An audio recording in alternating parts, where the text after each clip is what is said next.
Good morning dear students. 11वीं कक्षा में एनसीईआरटी का सिलेबस लागू हो गया है और इस एनसीईआरटी के सिलेबस के अंदर आप लोगों के दो किताबें शामिल हैं।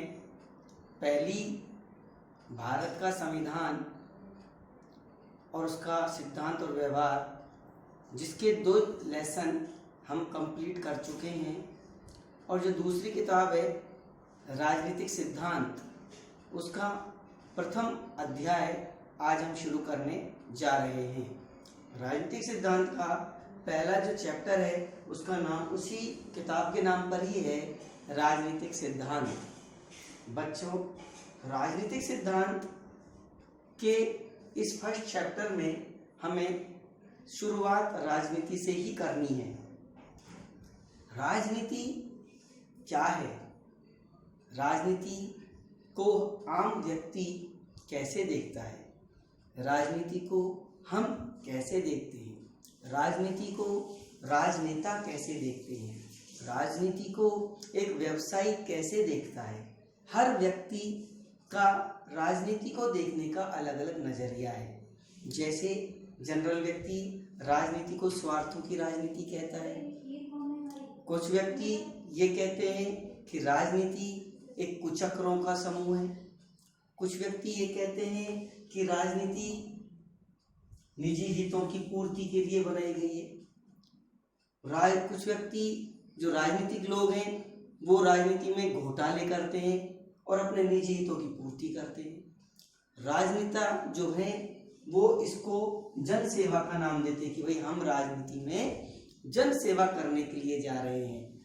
कितनी वो जन सेवा करते हैं ये एक अलग चीज है। इसी के साथ राजनीति को अलग अलग नजरियों से हर व्यक्ति देखता है। लेकिन बच्चों, क्या हम राजनीति के नजरिए को देखकर ही चुप रह जाएंगे? हमें 11वीं कक्षा में आने के पर कुछ न कुछ इस जिम्मेदार नागरिक बनकर देश के बारे में अवश्य ही सोचना चाहिए।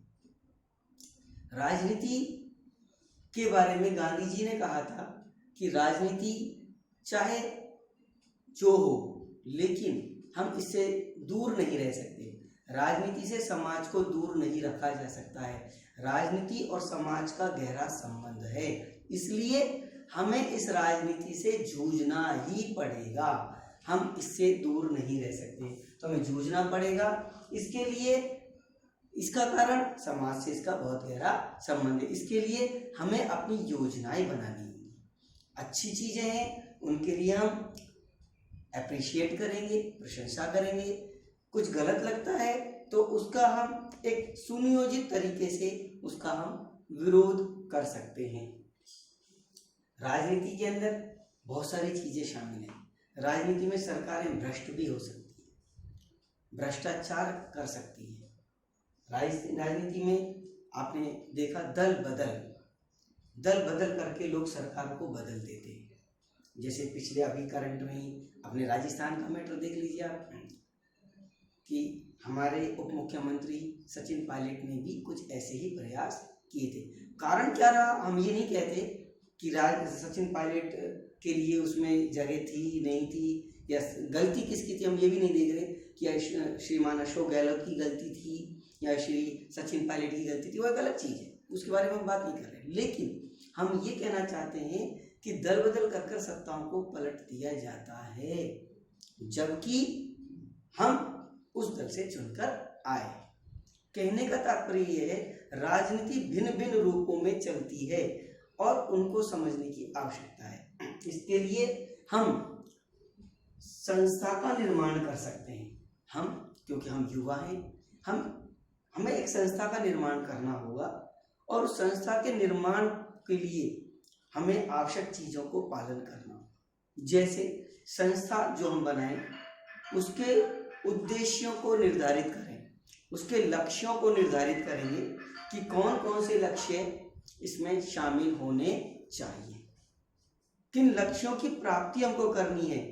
जिन लक्ष्यों की प्राप्ति के लिए हमने संस्था बनाई है, उन्हीं लक्ष्यों को प्राप्त करने के लिए हमें कदम बढ़ाने। उसके लिए हम समाज के सदस्य हैं, कुछ समय बाद वोट देने का अधिकार भी हमको प्राप्त होगा। तो हम अपने वोट के अधिकार को ही इस्तेमाल करके प्रतिनिधियों पर दबाव बना सकते हैं। ये वो प्रतिनिधि हैं जो चुनने के पश्चात सरकार में शामिल होते हैं और सरकार का निर्माण करते हैं और हमारे ऊपर शासन करते हैं।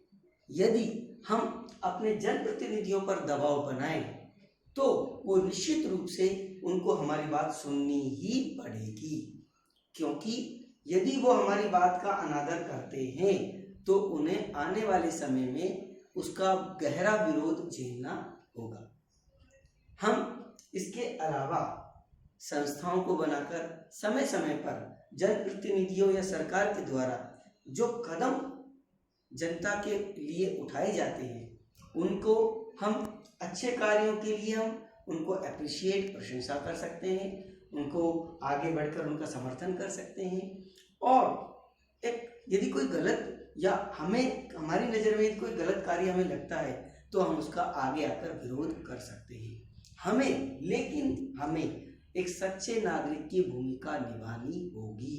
हमें पार्टी से ऊपर उठकर, दलों से ऊपर उठकर, धर्म से ऊपर उठकर, राजनीति से ऊपर उठकर हमें सरकार के निर्णयों को, राजनेताओं के कार्यों को, उनके व्यवहार को देखना होगा और उसी के अनुसार हमें इन सब चीज़ों से परे है उसके अनुसार हमें उनके लिए कार्य करना होगा। साथ ही अपने देश के भविष्य के लिए हमें एक उज्जवल भविष्य बनाने के लिए हमें एक बहुत महत्वपूर्ण कार्य युवा पीढ़ी को निभाना होगा। जबकि हम उन सभी चीज़ों से दूर हो जाएंगे, उन स्वार्थों से, उन दलों से और उन स्वार्थ की पूर्ण चीज़ों से जब हम ऊपर उठकर उन चीज़ों को देखेंगे तो निश्चित रूप से हम उसको कुछ सही करने में या कुछ उसको अच्छी दिशा देने में कामयाब अवश्य ही होंगे।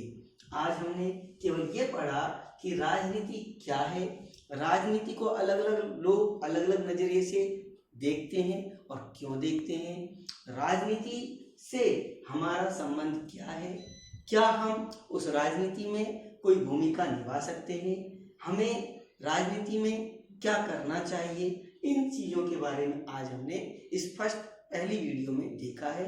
आगे हम अगली वीडियो में देखेंगे। धन्यवाद।